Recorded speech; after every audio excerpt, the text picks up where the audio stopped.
The glossy black invitation arrived on a Tuesday, embossed with silver lettering that caught the afternoon light streaming through my apartment window. Horizon Tech IPO Celebration. Join us to commemorate our journey from startup to stock market. I traced my finger over the raised letters, a bitter smile playing on my lips. 5 years ago, I'd written the business plan for Horizon on my laptop at this very kitchen table. 4 years ago, I'd invested my entire inheritance, $750,000 from my grandmother's estate, into making that plan a reality. 3 years ago, my brother Alex had systematically pushed me out of the company I'd helped create, leaving me with nothing but broken promises and expertly crafted legal documents I supposedly signed. My phone buzzed with a text from my brother. At your invitation. Big day for us. Water under the bridge, right, Ellie? Water under the bridge. As if betrayal was something that simply washed away with time. I should have known better than to trust Alex. Growing up, he'd always been the charmer in the family, quick with a smile, quicker with an excuse, and always landing on his feet no matter how badly he messed up. Meanwhile, I was the responsible one, the planner, the one with the business degree and the practical ideas. When Grandma Rose passed away and left us each a substantial inheritance, I had sensible plans for my share. Pay off my student loans, make a down payment on a condo, and invest the rest conservatively. Alex, on the other hand, was bursting with his latest entrepreneurial vision, a revolutionary app ecosystem he called Horizon. It's not just another startup, Ellie, he'd insisted during one of our late-night planning sessions. It's a platform that will change how businesses interact with consumers. We're talking 10 times return on investment minimum. I was skeptical but intrigued. I just finished my MBA, and the idea of putting my education to practical use in a family business had its appeal. After weeks of research and refinement, I transformed Alex's scattered ideas into a coherent business plan with market analysis, financial projections, and a clear path to profitability. We're going to be amazing partners, Alex had said, raising his beer bottle to clink against mine. The dreamer and the planner. Unstoppable. The first year was exhilarating. We secured office space, hired a small but talented development team, and made promising progress on the platform. Alex handled the networking and pitching, while I managed operations and finances. When our initial capital began running low, Alex suggested I invest more of my inheritance. Just to get us to the next funding round, he promised. Once we have venture capital behind us, you'll get it all back and then some. Against my better judgment, I liquidated my remaining inheritance and poured it into Horizon. My entire financial future rested on our success. But I believed in what we were building, and foolishly, I believed in my brother. Everything changed when we finally attracted serious investor interest. Suddenly, Alex was having meetings I wasn't invited to. Decisions were being made without my input. New people were joining the team and looking at me with confusion when I introduced myself as co-founder. It's just optics for the investors, Alex explained when I confronted him. They want a clear leadership structure with a single visionary at the top. Behind the scenes, nothing changes between us.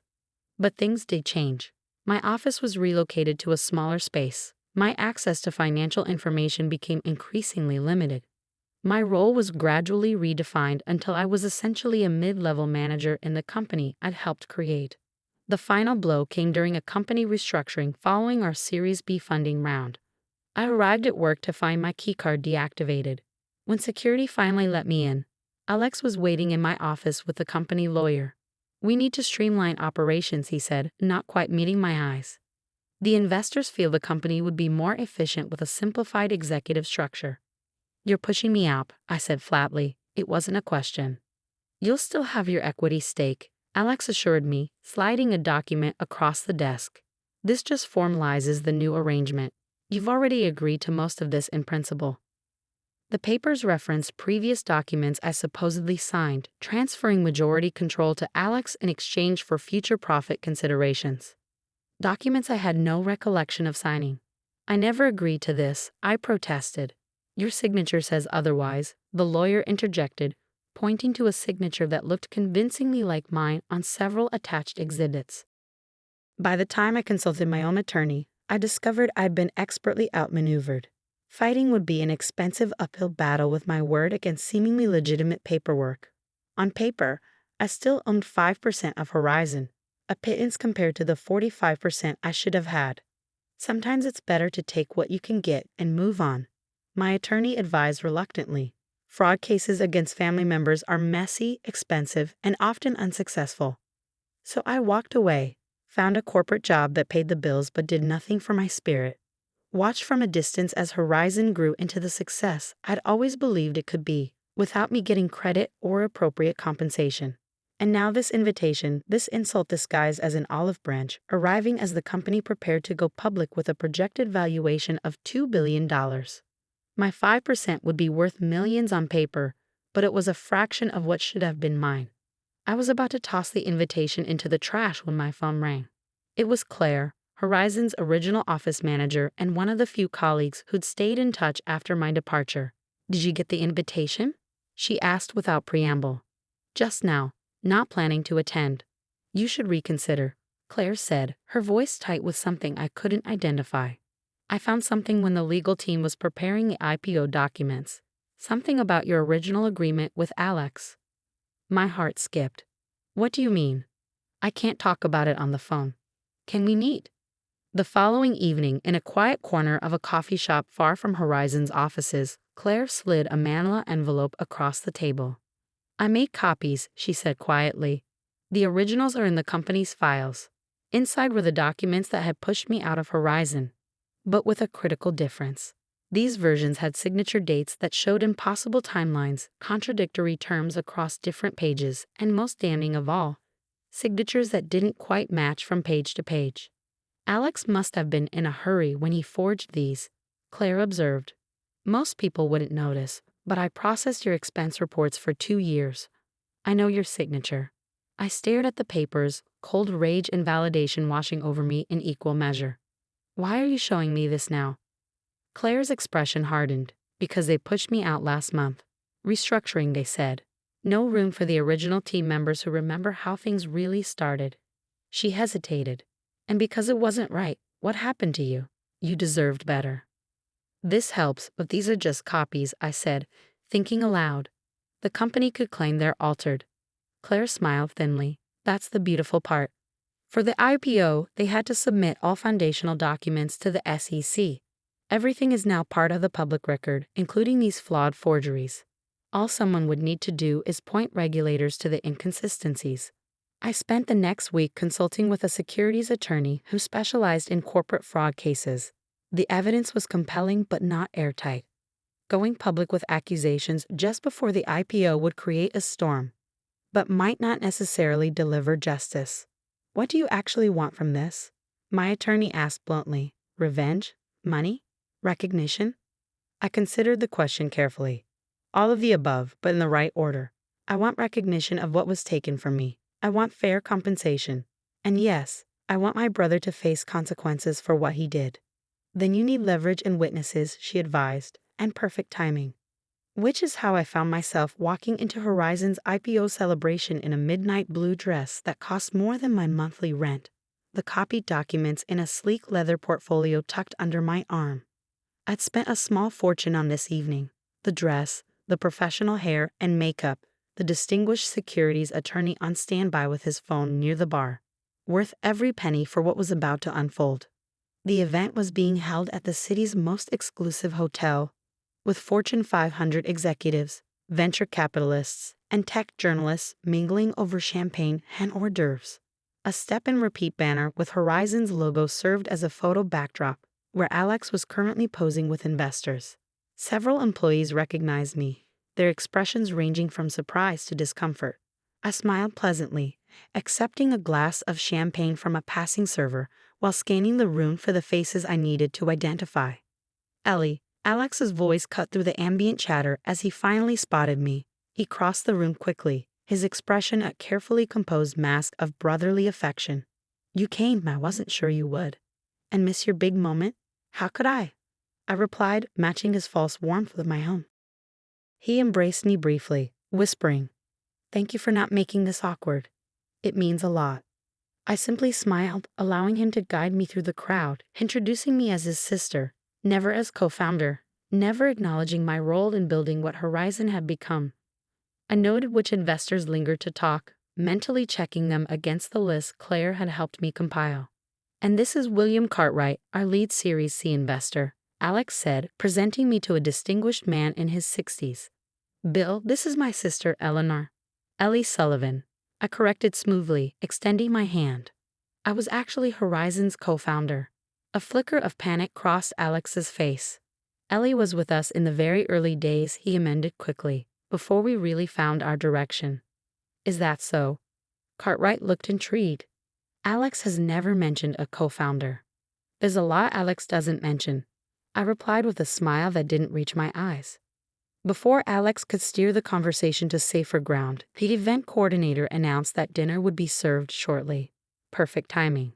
The banquet room was arranged with elegant round tables surrounding a small stage and podium. I noted with grim amusement that I hadn't been assigned a seat at the family table near the front. Instead, my place card was at a table near the back with some junior developers and their plus ones. I quietly swapped my card with one at the investor table where Cartwright and the other major backers would be seated. No one noticed in the shuffle of 200 people finding their places. Throughout the first course, I engaged the investors in casual conversation, asking insightful questions about their portfolios and views on the tech sector. By the time Alex took the stage for his keynote address, I had established myself as knowledgeable and composed. Not a disgruntled ex-employee, but a poised professional. "When I founded Horizon 5 years ago," Alex began, "I had a vision of connecting businesses and consumers in an entirely new way." I kept my expression neutral as he rewrote history, eliminating my contributions entirely. Around me, the investors listened attentively, occasionally nodding in approval. "And now, as we prepare to go public tomorrow, I want to thank the people who believed in this vision from the beginning." Alex proceeded to acknowledge key investors, early team members, and even his college roommate for listening to my ideas during late-night brainstorming sessions. Everyone but me. When the applause died down, the MC announced an open mic period for toasts before dessert.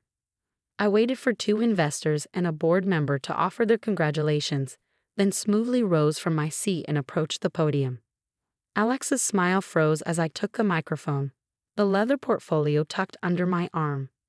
"For those who don't know me, I'm Eleanor Sullivan," I began, my voice steady. "Alex's sister, yes, but also the original co-founder of Horizon Technologies." A murmur ran through the crowd. Alex made a small motion as if to approach the stage, then thought better of it.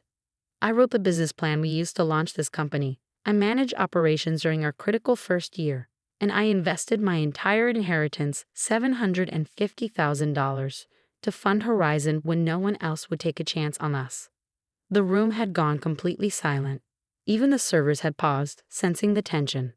I was proud of what we were building together. So proud that when Alex asked for more capital, I didn't hesitate to invest every penny I had. I opened the portfolio, removing the first document, our original partnership agreement with both our signatures. "This is the partnership agreement Alex and I signed, specifying our equal roles and equity distribution." I held it up so the closest tables could see, a partnership I believed in completely. Alex stood now, his expression a war between anger and panic. "Ellie, this isn't the place." But then something strange happened. I continued, speaking over him. "Somehow, I supposedly signed documents I never saw, documents transferring majority control to my brother and reducing my stake to almost nothing." I removed the copied forgeries from my portfolio. Documents like these, with signatures dated when I was verifiably out of the country, signatures that don't match from page to page. Signatures that, according to forensic analysis, were created by someone trying very hard to imitate my handwriting. The crowd's murmur grew louder. One of the board members stood up, attempting to regain control of the situation. "Perhaps we should discuss this privately." "I agree," I nodded. "In fact, the SEC would be a wonderful private setting for this discussion. I've already submitted these documents and my testimony to their enforcement division. Their fraud team finds the evidence quite compelling." William Cartwright had risen to his feet now, his expression thunderous. "Are you saying the company's ownership structure is being challenged on the eve of its IPO?" "I'm saying," I responded clearly, "that the company's CEO committed fraud to divest his co-founder, that would be me, of her rightful ownership stake. Fraud that is now documented in the company's SEC filings." The room erupted in confused conversations. Investors pulled out their phones, presumably contacting their attorneys. The PR team huddled in a corner, already formulating damage control. Alex finally reached the podium, physically inserting himself between me and the microphone. "This is a personal family dispute that has no bearing on Horizon's operations or future," he declared, his voice strained with forced confidence. "My sister is understandably emotional about her early departure from the company." Early departure, I laughed, the sound cutting through his damage control attempt. "Is that what we're calling fraud now? Because I have 17 witnesses willing to testify to my role as co-founder, including your original development team. I have email chains documenting every decision we made together, and I have bank records showing exactly where Horizon's startup capital came from, my inheritance." Turning to the stunned crowd, I continued, "The IPO filing values Horizon at approximately $2 billion. My original 45% stake would be worth $900 million as of tomorrow's opening bell. Instead, through documented fraud, I was left with 5%. Alex grabbed my arm, his fingers digging in. "Stop this now," he hissed. I met his eyes calmly. "I already have. The SEC has everything, so do 3 major financial journalists who are currently embargoed but ready to publish at midnight. The only question remaining is whether Horizon goes public tomorrow, with an asterisk noting fraud investigation pending, or whether we resolve this tonight." William Cartwright approached the stage, his face grim. "Both of you boardroom now, and bring those documents." What followed was 4 hours of the most intense negotiation I ever experienced. The board members and lead investors quickly realized the potential disaster unfolding. An SEC fraud investigation would almost certainly delay the IPO indefinitely. The publicity would tank the stock even if they eventually went public. The company might never recover. "What do you want?" the board chair finally asked me directly, after lawyers on both sides had argued themselves hoarse. "What I deserved from the beginning: recognition as co-founder, restoration of my original equity position, a seat on the board, and a public acknowledgement from Alex about what he did." Alex slammed his hand on the table. "That's extortion." "No," Cartwright corrected coldly. "That's the consequence of your actions, Alex. Actions that have put this entire company at risk." He turned to me. "The equity restoration would significantly dilute current shareholders." "I'm aware," I replied, "which is why I'm willing to accept 30% instead of my original 45%, with the remaining 15% distributed among the early employees who were also pushed out when they became inconvenient." By 3 a.m., we had an agreement. The IPO would be delayed by 1 week. A new filing would be submitted acknowledging me as co-founder and clarifying the ownership structure. I would receive 30% equity and a board seat.